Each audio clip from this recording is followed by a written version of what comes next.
Duar. Anek berhasil membidik sasaran dengan tepat. Bunyi letusan ban meledak terdengar nyaring, membuat Michael tak dapat mengemudikan mobilnya dengan benar. Pria itu membanting setir, hingga akhirnya mobil tersebut harus menabrak tiang pembatas jalanan. Mobil itu mengusak dan terjadilah kecelakaan yang mengakibatkan Laura terluka parah, sementara Michael hanya mendapat luka ringan saja. "Sid!" Michael mengumpat, dia melirik ke arah Laura yang berdarah-darah. Dalam sekejap mereka menjadi pusat perhatian. Semua orang yang melihat itu mengerubungi mobil Michael, dan pria itu keluar dari sana dengan pelipis yang terluka. Dengan bantuan beberapa orang yang merasa iba pada sesuatu yang menimpa Michael dan Laura, mereka langsung menghubungi ambulans, untuk membawa keduanya ke rumah sakit. Terlebih Laura yang sudah tidak sadarkan diri. Tangan Michael terkepal, siapa sebenarnya orang yang tiba-tiba menyerangnya? Padahal seingatnya dia tidak memiliki masalah dengan siapa-siapa. Sementara di jalur berbeda Anek tersenyum puas, karena berhasil memberi sedikit pelajaran pada orang yang membuat hidup Ziel dan Jenny merana. Senjata yang kerap Anek bawa kemana-mana, dimasukkan kembali ke dalam saku jas. Chaka juga sudah mengurangi kecepatan, hingga mereka merayap dengan kecepatan standar. "Dad, apa Ziel sudah bisa membuka mata dan telinga Ziel?" tanya bocah kecil itu, sedari tadi dia sama sekali tak membantah ucapan Anek. Sehingga dia terus menutup mata dan telinganya. Namun, walaupun begitu Ziel masih bisa mendengar dengan jelas sebuah bunyi letusan itu. Anek melihat ke arah Ziel, dia terkekeh dan meraih kedua tangan mungil Ziel. "Tentu saja boleh." Ziel langsung tersenyum sumringah, melihat Anek yang begitu perhatian padanya. "Dad, tadi suara apa?" Ziel dengar sesuatu. Sebelum menjawab, Anek lebih dulu mengangkat tubuh mungil Ziel agar duduk di pangkuannya. "Itu hanya suara petasan, Daddy baru saja memberikan hadiah kecil untuk Daddy Mike dan nenek sihir itu." "Kenapa mereka diberi hadiah?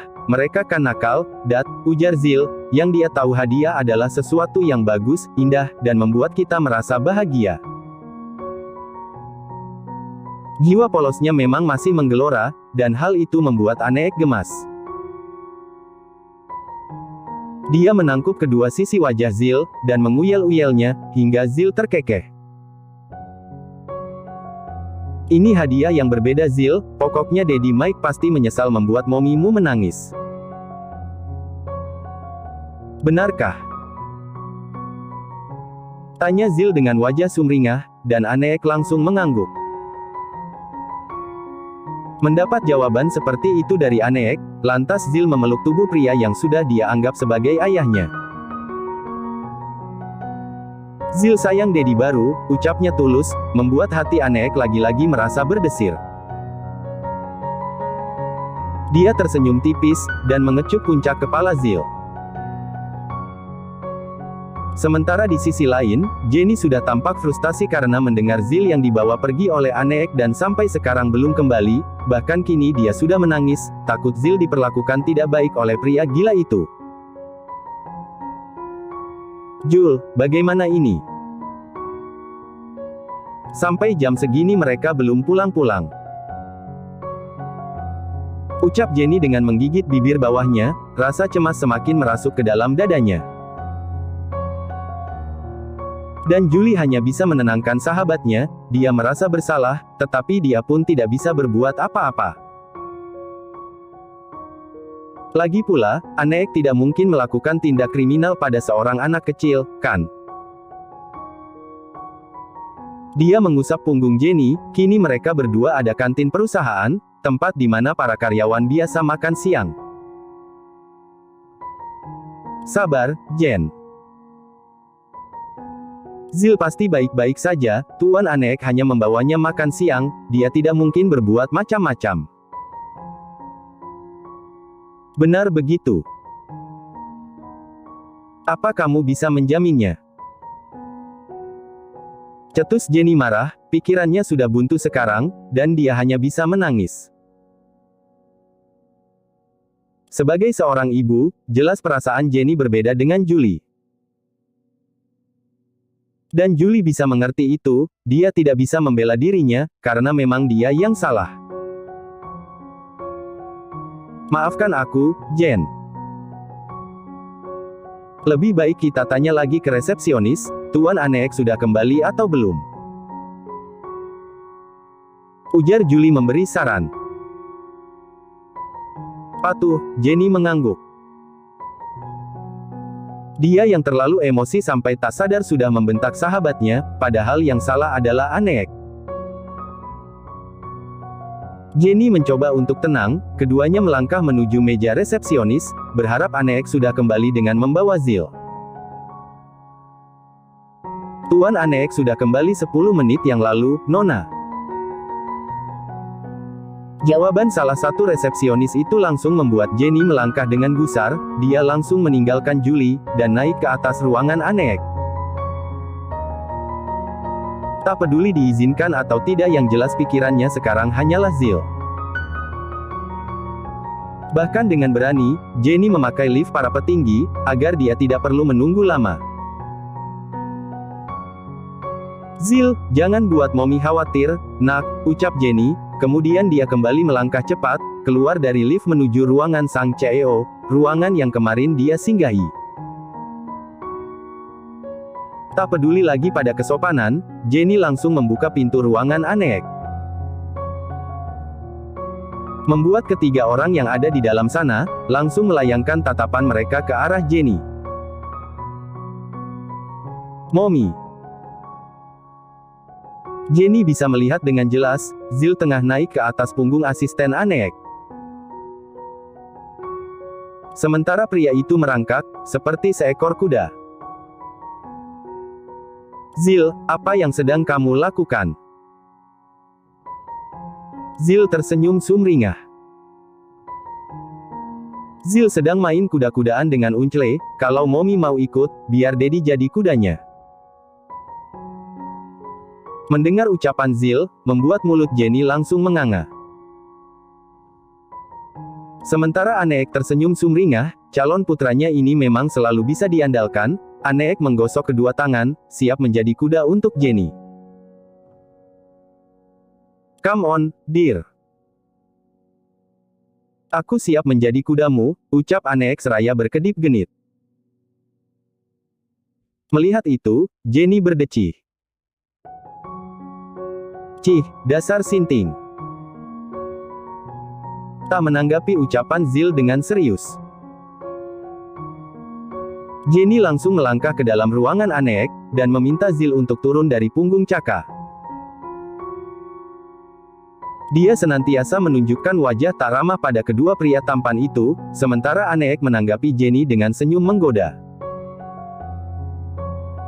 Bagaimana? Apa yang dia bicarakan benar adanya bukan? Mereka bertemu lagi bahkan dalam waktu 1 kali 24 jam.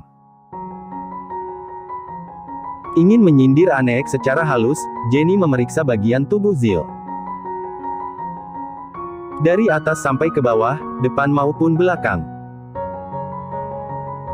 Meski semuanya terlihat baik-baik saja. Aneek memasukkan kedua tangannya ke dalam saku celana. Melangkah mendekat ke arah Jenny dan juga Zil, Jenny langsung waspada. Jangan khawatir, dear. Aku tidak mungkin melukai anakku sendiri.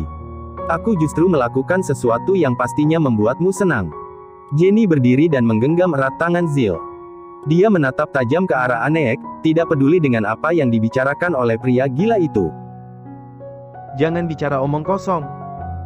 Dan aku sudah memperingatmu beberapa kali, jangan dekati anakku lagi, apa kamu tuli? Aneek semakin mendekat, dan Jenny semakin mundur. Kamu benar, aku sudah tuli, karena hanya suara indahmu yang ingin aku dengar, dear. Kamu lihat, bahkan dalam waktu 24 jam, kita sudah bertemu lagi, jangan-jangan kita jodoh. Jenny semakin mendelik, jodoh apanya? Mana mungkin dia berjodoh dengan pria gila seperti Aneek? pria yang sukanya memaksa, bahkan bertindak semaunya. "Cih, aku tidak sudi berjodoh denganmu," cetus Jenny dengan sorot mata tak main-main. Dia menatap ke bawah sana, di mana Ziel berada. "Ziel, ayo kita pulang. Di sini ada orang gila." Kemudian Jenny menarik tangan Ziel begitu saja, tetapi sebelum Jenny melangkah, Anek mencekal pergelangan tangan wanita itu. Jenny tak diam saja, dia memutar cekalan tangan Anek, dan sekuat tenaga menendang kepunyaan Anek di bawah sana. "As!" jerit Anek kesakitan. Jenny tidak peduli, dia justru menggunakan kesempatan itu untuk kabur. Sementara Caka hanya bisa menganga. Baru kali ini ada seorang wanita yang benar-benar menolak pesona si Anaconda. "Tuan, apa Anda baik-baik saja?" tanya Caka cemas, melihat Anek yang meringis sambil memegangi miliknya.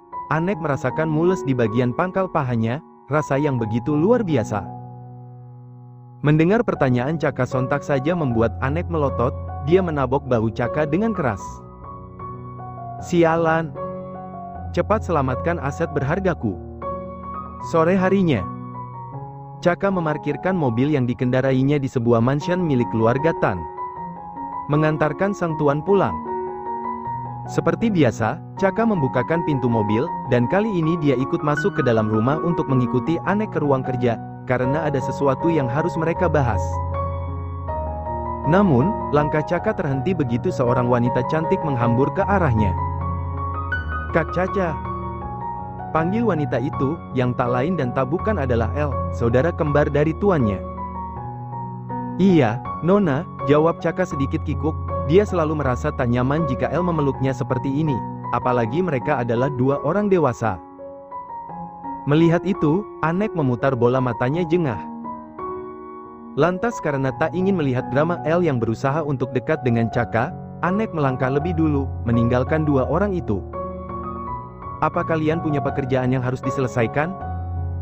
tanya El, belum mau melepaskan tangannya di lengan Caka. Sementara Caka sudah ketar-ketir. "Iya, Nona. Kalau begitu, saya permisi untuk ke ruang kerja."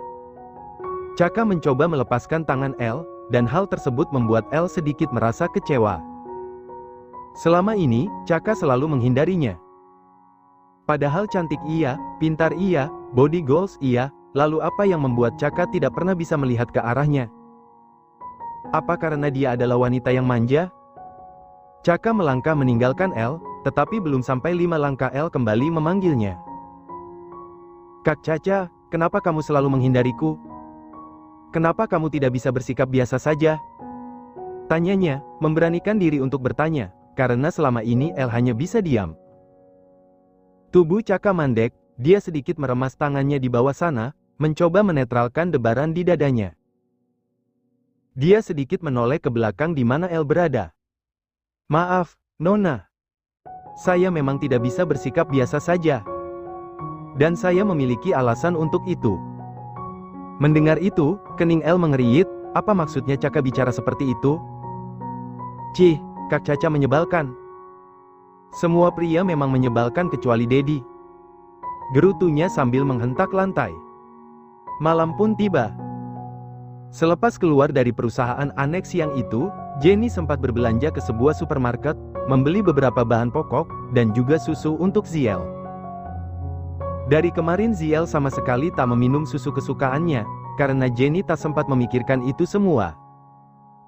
Namun, pria kecil itu benar-benar mengerti posisi ibunya, hingga Ziel tidak mengeluh apapun pada Jenny. Mau dibelikan silahkan, tidak pun dia tidak masalah. Yang ada di otak Ziel sekarang, bagaimana caranya membuat Jenny bahagia. Tentunya bersama orang yang tepat, dan satu-satunya pria yang paling pas menurutnya adalah Anek. Selain perhatian padanya, Anek juga terlihat sangat mencintai Jenny, buktinya pria itu mau membantu memberi pelajaran pada Michael, meski Jenny sering marah-marah padanya. Maka dari itu, Ziel semakin membulatkan tekadnya untuk menyatukan Jenny dan Anek. Supaya mereka saling mencinta, lalu hidup bahagia.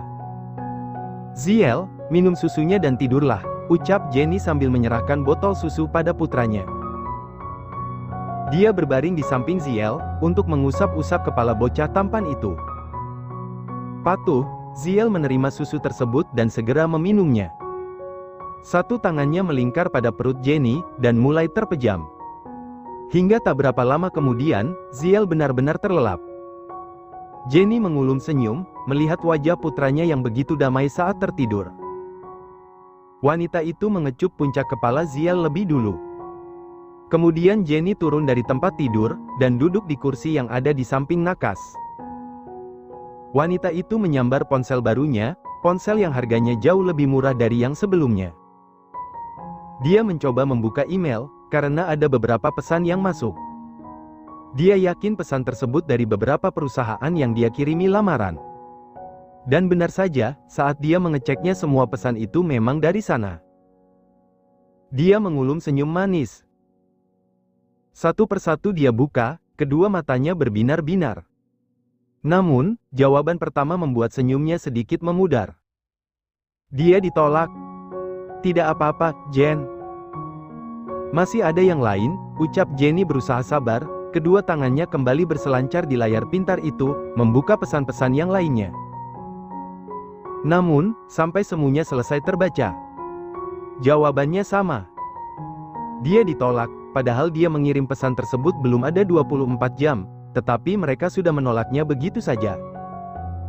Jenny menghela nafas panjang, lalu menyandarkan punggungnya, tak dipungkiri dia merasa lemas. Mungkin belum rezekimu, Jen. Gumamnya meyakinkan diri, agar dia tidak putus harapan. Untuk membangun semangatnya, Jenny melihat ke arah Ziel. Melihat wajah tampan nan damai itu, membuatnya mengulum senyum. Dia harus semangat lagi untuk mencari kerja. Dia tidak boleh menyerah. Hingga pagi datang, Jenny kembali bersiap-siap. Kali ini dia ingin mencoba melamar langsung, dengan datang ke perusahaan-perusahaan yang membuka lowongan pekerjaan. Dia tidak ingin lagi menitipkan Ziel pada Julie, yang ada bocah tampan itu akan kembali bertemu dengan Anek. Dan dia tidak mau itu terjadi, sehari saja dia ingin damai dengan emosinya yang akhir-akhir ini terus meluap. Jen, kamu benar-benar akan membawa Ziel bersamamu? Tanya Julie setelah mereka selesai sarapan. Aku tidak punya pilihan lain, Jul. Pria gila itu ada di perusahaanmu, aku tidak mau lagi Ziel bertemu dengannya, balas Jenny sungguh-sungguh. Dan Julie tidak akan mungkin bisa menghentikan itu. Julie akhirnya mengangguk dan mengusap bahu Jenny. Kalau begitu kalian harus hati-hati, semoga kamu cepat mendapatkan pekerjaan yang sesuai ya, Jen. Doaku menyertaimu. Ucap wanita berambut sebahu itu. Dia juga sempat mengusap puncak kepala Ziel sebelum pergi bekerja. Setelah itu, mereka akhirnya berpisah. Jenny senantiasa menggandeng tangan Ziel, menyusuri trotoar mencari selembar pengumuman mengenai lowongan, atau apapun yang dapat mereka temukan. Matahari mulai naik ke singgasana. Membuat cuaca hari ini terasa sangat panas. Jenny membawa Ziel untuk naik ke angkutan umum. Dia tidak mungkin menaiki taksi untuk membawanya berputar-putar ibu kota. Dia harus lebih menghemat. Dalam perjalanan itu, Jenny senantiasa memangku tubuh mungil putranya. Sayang, apa kamu lelah? Tanya Jenny dan Ziel langsung menggeleng. No, Mom.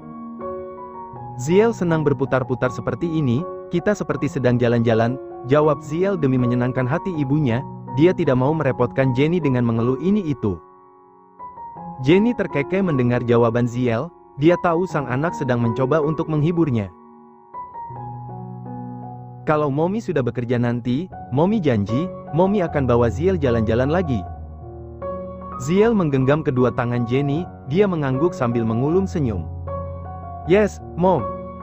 Kita pergi dengan Daddy baru. Mendengar itu, entah kenapa Jenny tak mampu untuk menjawab apa-apa. Dia hanya diam saja, tidak mau memberikan harapan palsu pada putranya. Waktu sudah menunjukkan pukul 3 sore, tetapi sampai sekarang tak ada satupun perusahaan yang mau menerimanya. Begitu melihat lamarannya, dia langsung ditolak, begitu seterusnya. Apa dia tidak cukup kompeten untuk bekerja? Mengingat usianya pun yang hampir masuk kepala 3. Akhirnya Jenny duduk di halte dekat jalan, bersama dengan Ziel untuk melepas lelah yang dirasakan tubuhnya, terlebih kakinya yang seharian ini memakai high heels. Sayang, maafkan Mommy. Mommy membuatmu merasakan ini semua, ucap Jenny merasa bersalah, melihat Ziel yang ikut kelelahan. Ziel masih kuat kok, Mom. Pulang nanti, biar Ziel pijat kaki Mommy ya, supaya Mommy kuat mencari kerja, ujar Ziel yang membuat Jenny ingin menangis. Dia memeluk tubuh Ziel, dan Ziel membalasnya tak kalah erat. Thank you, boy. Always be my strength, and I love you. Terima kasih, sayang. Selalu jadi kekuatanku, aku mencintaimu. Ziel mengangguk lalu memberikan kecupan dalam di kening Jenny. I love you more, Mommy.